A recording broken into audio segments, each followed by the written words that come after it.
நம்முடைய பாரத பிரதமர் நரேந்திர மோடிஜி அவர்களை மீண்டும் பாராட்டுகின்றேன். காரணம், நீர் மேலாண்மைக்கு முக்கியத்துவம் கொடுக்கின்றவர். அவருடைய குஜராத்தில் அவர் முதலமைச்சராக இருந்த நேரத்திலே அந்த குஜராத்திலே சௌராஷ்டிரா என்ற பகுதி இருக்கிறது. அது மிகவும் வறட்சியான பகுதி, குடிப்பதற்கு தண்ணீர் இல்லாத பகுதி.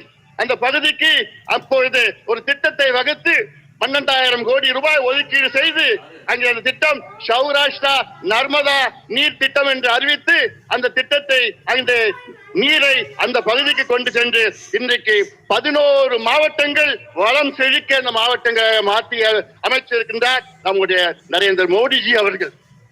10 லட்சம் ஏக்கர் அங்கே கூடுதலாக அங்கே விவசாயம் செய்து கொண்டிருக்கின்றார்கள் குஜராத்திலே.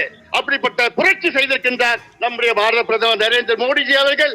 ஆனால் தமிழ்நாட்டிலே 60 ஆண்டு கால கோரிக்கை, உங்களுடைய கோரிக்கை, நம் கோரிக்கை, காவிரி குண்டார் திட்டத்தை நிறைவேற்றுங்கள் என்று. காவிரியில ஆண்டுதோறும் தண்ணீர் கடலுக்கு செல்கிறது. அது ஒரு 8 TMC நீரேற்று மூலமாக கொண்டு வந்து அந்த குண்டார் விருதுநகர் மாவட்டத்திலே குண்டாரில் இணைக்கின்ற திட்டம் தான் காவிரி குண்டார் திட்டம். அதிமுக ஆட்சி காலத்திலே 14,500 கோடி ரூபாய் அங்கே அறிவித்து அதற்கு அடிக்கல் நாட்டியவர் நம்முடைய முன்னாள் முதலமைச்சர், இன்னும் 2 மாதத்திலே முதலமைச்சராக வைக்கின்ற எடப்பாடி பழனிசாமி அவர்கள்.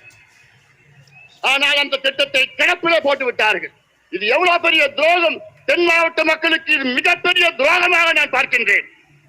இந்த திட்டத்தினால் கிட்டத்தட்ட கரூர், புதுக்கோட்டை, சிவகங்கை, ராமநாதபுரம், விருதுநகர் மாவட்டம் இதெல்லாம் 60 லட்சம் பேர் பயன்பெறுகின்ற இந்த திட்டம். 3 லட்சம் ஏக்கர் கூடுதலாக பாசனம் செய்கின்ற இந்த திட்டம். உங்க ஏரியெல்லாம் காவிரி தண்ணி வந்திருக்கும் அந்த திட்டம் நிறைவேற்றி இருந்தா. ஆனா என்ன பண்ணிருக்க?